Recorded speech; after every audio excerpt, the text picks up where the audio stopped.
Hello నమస్తే నేను Ashok welcome to ప్రజా చైతన్యం. జగన్మోహన్ రెడ్డి పార్టీకి సంబంధించిన కార్యక్రమాలపైన ప్రధానంగా దృష్టి పెడుతూ వస్తున్నారు. ఓటమికి అయిపోయిన తర్వాత, ఓటమి పాలైన తర్వాత పార్టీకి సంబంధించిన వ్యవహారాలపైన గతంలో పార్టీకి సంబంధించి చేసినటువంటి తప్పులన్నింటినీ కూడా సరిచేసుకుంటూ వస్తున్నారు. ఇప్పటికే ఎవరైతే గతంలో ఎన్నికలకు సంబంధించి నియోజకవర్గాలకు సంబంధించి అభ్యర్థుల్ని మార్పు చేశామో వాళ్ళందరి ప్లేస్లో వాళ్ళ సొంత నియోజకవర్గాల్ని రీప్లేస్ చేస్తూ కొత్త వాళ్ళకు కూడా అవకాశం ఇస్తూ ఆయన పావులు కదుపుతూ వస్తున్నారు. నెక్స్ట్ ఎలక్షన్స్కి ఎలాంటి తప్పు చేయకుండా పార్టీకి సంబంధించిన వ్యవహారాలపైన, కార్యకర్తలకు సంబంధించిన ఇష్యూస్ పైన, అలాగే పార్టీకి సంబంధించినటువంటి వాటిపైన ఎవరైతే గట్టిగా పోరాడతారో వాళ్ళందరికీ కూడా తిరిగి అవకాశం ఇవ్వాలని చెప్పేసి జగన్మోహన్ రెడ్డి చెప్తూ ఉన్నారు. పదే పదే జిల్లాల వారీగా అధికారులతో కావచ్చు, జిల్లాల వారీగా ఉన్నటువంటి వైసీపీ పార్టీకి సంబంధించినటువంటి వ్యక్తులతో కావచ్చు ఆయన సమావేశం అవుతున్నటువంటి సమయంలో ఆయన ప్రధానంగా చెప్తుంది, గతంలో కొన్ని తప్పులు చేశాము, ఈసారి ఆ తప్పులు చేయకూడదు. మీరు పార్టీకి సంబంధించి, కార్యకర్తలకు సంబంధించి పార్టీని అంటిపెట్టుకుని ఎవరైతే ఉన్నారో వాళ్ళకి ఈసారి ఖచ్చితంగా ప్రాధాన్యత ఇస్తానంటూ కూడా జగన్మోహన్ రెడ్డి కరాఖండిగా చెప్తూ వస్తున్నారు. అయితే ఇప్పటికే నియోజకవర్గాలకు సంబంధించి, జిల్లాలకు సంబంధించి చాలా మార్పులు చేసుకుంటూ వస్తున్నారు. గతంలో ఎన్నికలకు సంబంధించి 80 మందికి పైగా అభ్యర్థులను మార్చి కొత్త ప్రయోగం చేసినటువంటి జగన్మోహన్ రెడ్డి ఈసారి అలాంటి ప్రయోగాలు చేయకుండా ఇప్పటి నుంచే నియోజకవర్గాల బాట పట్టించి అభ్యర్థులు ఎవరైతే ఉంటారో, అలాగే ఇన్ఛార్జీలు ఎవరైతే ఉంటారో నియోజకవర్గాల్లో పూర్తి స్థాయిలో గ్రౌండ్ లెవెల్లో పార్టీని బలోపేతం చేసే విధంగా దృష్టి పెట్టాలని చెప్పేసి ఆయన ఇప్పటికే దిశానిర్దేశం చేశారు. దానికి సంబంధించి అన్ని నియోజకవర్గాలకు సంబంధించి, అన్ని జిల్లాలకు సంబంధించి ఆయన ఆదేశాలు జారీ చేస్తూ వచ్చారు. కొత్త వ్యక్తులకు కూడా నియామకాలు జారీ చేస్తూ వచ్చింది వైసీపీ పార్టీ.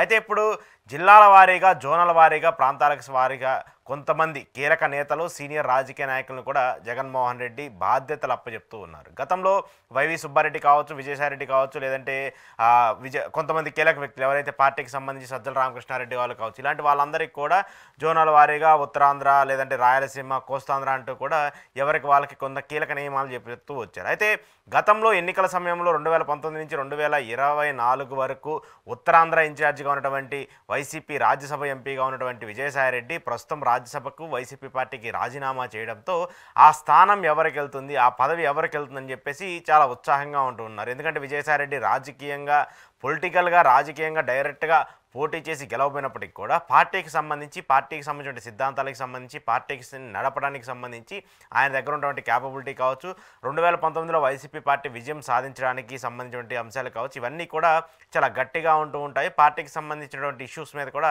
ఆయన చాలా గట్టిగా మాట్లాడుతూ, పోరాడుతూ వస్తుంటారు. సో విజయసాయిరెడ్డి రాజీనామా చేయడంతో ఇప్పుడు ఆ స్థానం ఎవరికి ఇస్తారు, ఆ ప్లేస్లో ఎవరిని భర్తీ చేస్తారని చెప్పేసి చాలా పెద్ద పేర్లు వచ్చినప్పటికి కూడా ఆ అవకాశాన్ని పేర్ని నానికి కల్పిస్తూ వస్తున్నారు జగన్మోహన్ రెడ్డి. పేర్ని నాని కూడా గతంలో మంత్రిగా పనిచేశారు. ఆయన పార్టీకి సంబంధించి చాలా లాయల్గా ఉంటూ వస్తున్నారు. జగన్మోహన్ రెడ్డికి సంబంధించి అధికారంలో ఉన్నప్పుడు, అధికారంలో లేనప్పుడు జగన్మోహన్ రెడ్డి అంటి పెట్టుకుంటూ వస్తున్నారు. ముఖ్యంగా కాపు సామాజిక వర్గానికి చెందినటువంటి నేత కాబట్టి ఉత్తరాంధ్రలో విజయసాయిరెడ్డి ప్లేస్ని ఆయన రీప్లేస్ చేస్తే మాత్రం ఖచ్చితంగా అక్కడ పార్టీకి సంబంధించి, పార్టీ బలోపేతం పైన, పార్టీకి సంబంధించినటువంటి అంశాలపైన గట్టిగా గలమెత్తి అటు ప్రభుత్వం పైన కూడా గట్టిగా మాట్లాడే ఒక వాయిస్గా ఉంటారని చెప్పేసి జగన్మోహన్ రెడ్డి భావించారట. దానికి సంబంధించి విజయసాయిరెడ్డి ప్లేస్ని పేర్ని నానికి భర్తీ చేయాలని చెప్పేసి చూస్తున్నారు. అయితే పేర్ని నాని గతంలో మంత్రిగా పనిచేసిన, ఆ తర్వాత మంత్రిగా లేకపోయినా కూడా ఆయన ప్రభుత్వానికి సంబంధించి గట్టిగా ఒక వాయిస్ని వినిపిస్తూ వస్తున్నారు. కూటమి సర్కార్ కావచ్చు, లేదంటే పవన్ కళ్యాణ్ కావచ్చు, లేదంటే టీడీపీకి సంబంధించిన అంశాలు కావచ్చు, వీటన్నిటి మీద చాలా పెద్ద ఎత్తున మాట్లాడుతూ వచ్చినారు. పవర్ పోయినా కూడా,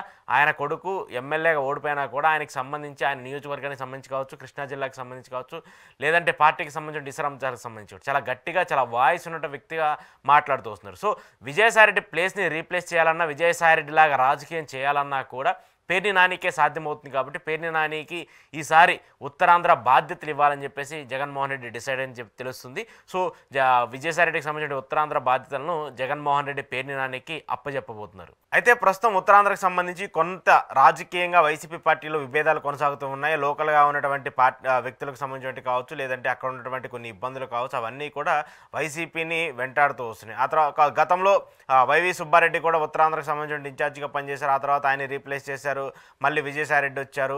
ఇలా కొంత గందరగోళం ఉన్నటువంటి నేపథ్యంలో పేర్ని నానికి ఆ బాధ్యతలు ఇవ్వడం వల్ల పార్టీకి సంబంధించిన కార్యక్రమాల్లో ఆయన రోల్ ఎలా ఉంటుంది, పార్టీకి సంబంధించిన ఇష్యూస్లో ఆయన ఎలాంటి కీ రోల్ పోషిస్తారని చెప్పేసి కూడా ఇప్పుడు పెద్ద ఎత్తున చర్చనీయాంశంగా మారుతుంది. ఎందుకంటే వైసీపీ పార్టీకి సంబంధించి కేడర్ బలంగా ఉన్నటువంటి నేపథ్యంలో లోకల్గా ఉన్నటువంటి లీడర్లలో మాత్రం కొంత సఖ్యత లేకపోవడం, వాళ్ళ మధ్య విభేదాలు ఉండటంతో పార్టీకి సంబంధించి ఓటమి కావచ్చు, లేదంటే ప్రస్తుతం ప్రభుత్వానికి సంబంధించి వ్యతిరేకతను అందిపుచ్చుకోవడంలో కావచ్చు, అక్కడ పార్టీ వెనకబడిపోతుంది. సో పేర్ని నాని అయితే అలాంటి ఇష్యూస్ అన్నిటిని కూడా క్లియర్ చేసి పార్టీ మళ్ళీ అధికారంలోకి తీసుకొచ్చే విధంగా పార్టీకి సంబంధించి మళ్ళీ బలోపేతం చేసే విధంగా దృష్టి పెడతారు కాబట్టి పేర్ని నానికి అవకాశం కల్పించాలని చెప్పేసి జగన్మోహన్ రెడ్డి డిసైడ్ అని తెలిసింది. సో రాబోయే రోజుల్లో ఉత్తరాంధ్రకు సంబంధించి వైసీపీ కీలక నేతగా పేర్ని నాని ఉండబోతున్నారు. దాంతోపాటు విజయసాయిరెడ్డి గతంలో వైసీపీకి సంబంధించి ఏదైతే రోల్ ప్లే చేస్తూ వచ్చారో అలాంటి రోల్ని ఇప్పుడు పేర్ని నాని తీసుకోబోతున్నారు. గతంలో చాలాసార్లు జగన్మోహన్ రెడ్డి చెప్తూ ఉన్నారు, ఎంతమంది వచ్చినా ఎంతమంది పోయినా కూడా వైసీపీ